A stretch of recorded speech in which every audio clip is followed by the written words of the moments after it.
Okay, welcome back. We are in Matthew chapter 27. We just finished the story of Judas's remorse and his suicide, and that was just interjected there in Matthew chapter 27. We had read earlier on in Matthew 27 about how the chief priests and the elders led Jesus away to take him to Caiaphas, the governor there in Judea. And so Matthew picks up that storyline once again in verse number 11 of Matthew 27. Now Jesus stood before the governor, and the governor questioned him, saying, "Are you the king of the Jews?" And Jesus said to him, "It is as you say." And while he was being accused by the chief priests and the elders, he did not answer. Then Pilate said to him, "Do you not hear how many things they are testifying against you?" Now, we should probably just pause right here because it's nice to have four gospel accounts on this. Matthew, Mark, and Luke are generally the same. Luke does add some information about the specific accusations that are being made by the Jewish leaders against Christ. Of course, they can't, accuse Jesus of claiming to be the Son of God and Messiah. That would not be a capital offense by Roman law. That would just make him a nutcase. And so they've got to find something that's going to seem offensive to the governor and to the powers that be from Rome. And so according to Luke's gospel, they accused him of telling people not to pay their taxes to Rome, which of course that was a lie. Jesus said, "Rend unto Caesar the things that are Caesar's." And they also accused him of sedition, that is, trying to overthrow the government because he's claiming to be a king. And so again, they certainly twisted what Jesus was all about to try to make him appear worthy of death by Pilate, because they're looking for him to go ahead and give the order to have Jesus executed. John's gospel, which was written years later, I've said that over and over again.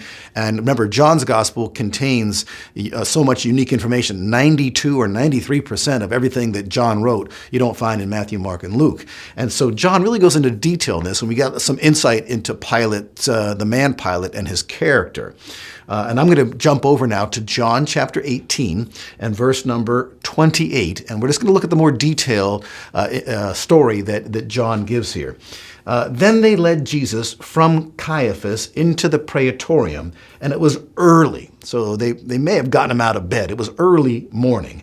And they themselves did not enter into the praetorium so that they would not be defiled, but might eat the Passover. Isn't this incredible? They're betraying the Lamb of God who was the Passover. All the Passover lambs ever sacrificed from the time of Moses to that time all served to prefigure Christ, and they are unwittingly killing the Lamb of God, but they want to obey God, and so they don't want to be defiled. Oh, God forbid they be defiled by entering into a Gentile household on the Passover, lest they, be defiled.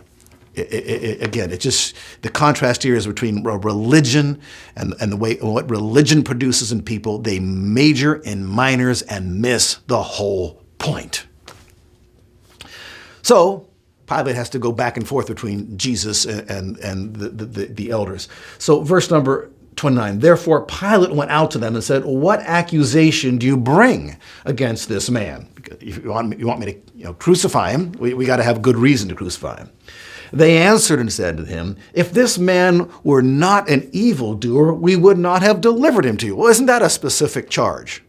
Oh, okay. Well, I trust you guys on your judgment, so if you say he's an evildoer, let's just get rid of him right now. No, Pilate has a little more moral sensibility than that. And really, in this story of Pilate, although he's a bad guy, and certainly not, a paragon of virtue, he shows more virtue than the Jews. He actually tries to defend Jesus and save Jesus from them. Here's the Gentile, the wicked Roman ruler trying to save Jesus from death, from the people who are his people, God's people, the so-called followers of Moses. So Pilate said to them, "Take him yourselves and judge him according to your law." Why are you bothering me with this? The Jews said to him, "We are not permitted to put anyone to death." And so now Pilate knows, you're going for the capital sentence here. And this was to fulfill the word of Jesus, which he spoke, signifying by what kind of death he was about to die. Remember, Jesus foretold he'd be delivered into the Gentiles and he'd be crucified. Capital punishment under the Jewish law would have been death by stoning. Verse number 33, therefore Pilate entered again into the praetorium and summoned Jesus and said to him, are you the king of the Jews?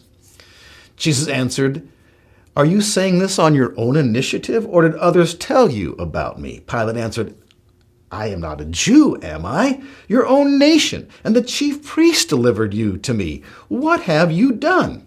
Jesus answered, and I love Jesus, I love Jesus, I love Jesus, I love his truthfulness. My kingdom is not of this world. If my kingdom were of this world, then my servants would be fighting so that I would not be handed over to the Jews. But as it is, my kingdom is not of this realm. Therefore Pilate said to him, so you are a king.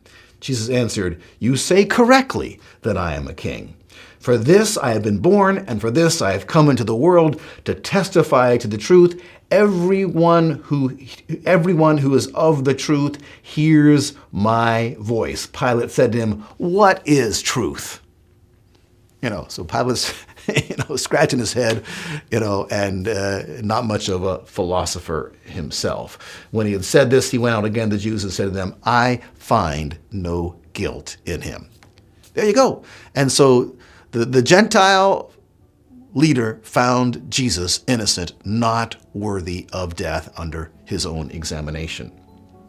Have to skip over a few verses here in John's account.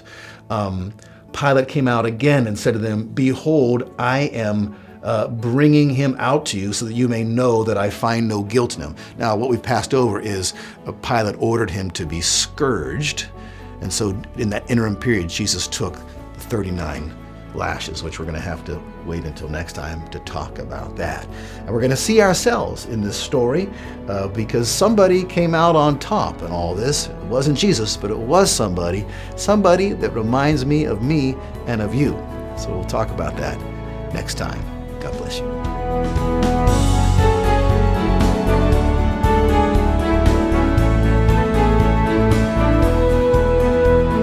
HeavenWord 7 is made possible by the financial support of viewers like you. Thank you.